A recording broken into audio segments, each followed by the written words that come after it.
ద్వితీయోపదేశకాండము 27వ అధ్యాయము. మోషేయు ఇశ్రాయేలీల పెద్దలను ప్రజలతో ఇట్లనిరి, నేడు నేను మీకు విధించుచున్న ధర్మమును మీరాచరింపవలెను.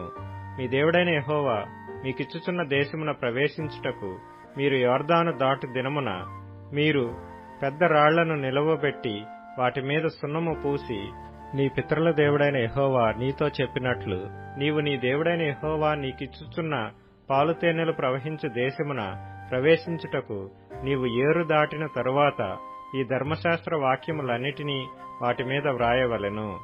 మీరు ఈ యొర్దాను దాటిన తరువాత నేడు నేను మీకాజ్ఞాపించినట్టు ఈ రాళ్లను ఏబాలు కొండ మీద నిలువబెట్టి వాటి మీద సున్నము పూయవలెను. అక్కడ నీ దేవుడైన యెహోవాకు బలిపీఠము కట్టవలెను. ఆ బలిపీఠమును రాళ్లతో కట్టవలెను. వాటి మీద ఇనుప పనిముట్టు పడకూడదు.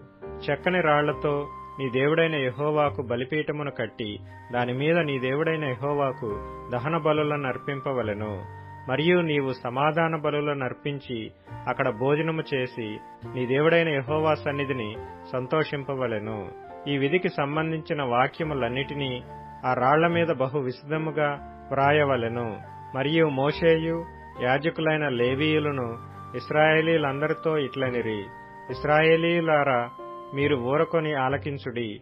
నేడు మీరు మీ దేవుడైన యెహోవాకు స్వజనమైత్రి గనుక మీ దేవుడైన యెహోవా మాట విని నేడు నేను నీకు ఆజ్ఞాపించు ఆయన కట్టడలను ఆయన ఆజ్ఞలను గైకొనవలెను.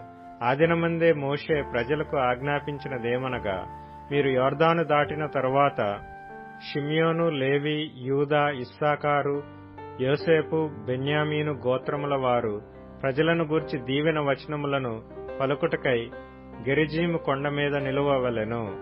రూబేను, గాదు, ఆషేరు, జెబూలూను, దాను, నఫ్తాలి గోత్రముల వారు శాపవచనములను పలుకుటకై ఏబాలు కొండ మీద నిలువవలెను.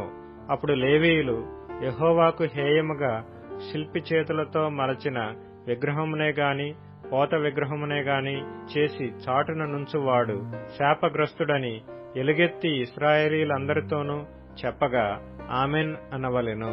తన తండ్రినైనను తన తల్లినైనను నిర్లక్ష్యము చేయువాడు శాపగ్రస్తుడని చెప్పగా ప్రజలందరూ ఆమెన్ అనవలెను. తన పొరుగువాని సరిహద్దు రాయిని తీసివేయువాడు శాపగ్రస్తుడని చెప్పగా ప్రజలందరూ ఆమెన్ అనవలెను.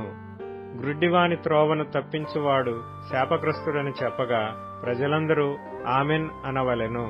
పరదేశికే గాని తండ్రి లేని వానికే గాని విధవరాలికే గాని న్యాయము తప్పి తీర్పు తీర్చువాడు శాపగ్రస్తుడని చెప్పగా ప్రజలందరూ ఆమెన్ అనవలెను.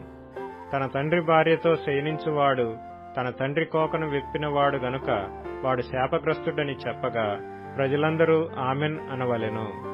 ఏ జంతువుతోనైనను శయనించువాడు శాపగ్రస్తుడని చెప్పగా ప్రజలందరూ ఆమెన్ అనవలెను.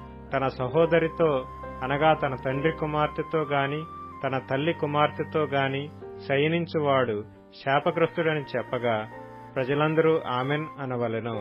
తన అత్తతో శయనించువాడు శాపగ్రస్తుడని చెప్పగా ప్రజలందరూ ఆమెన్ అనవలెను. చాటున తన పొరుగువానిని కొట్టువాడు శాపగ్రస్తుడని చెప్పగా ప్రజలందరూ ఆమెన్ అనవలెను.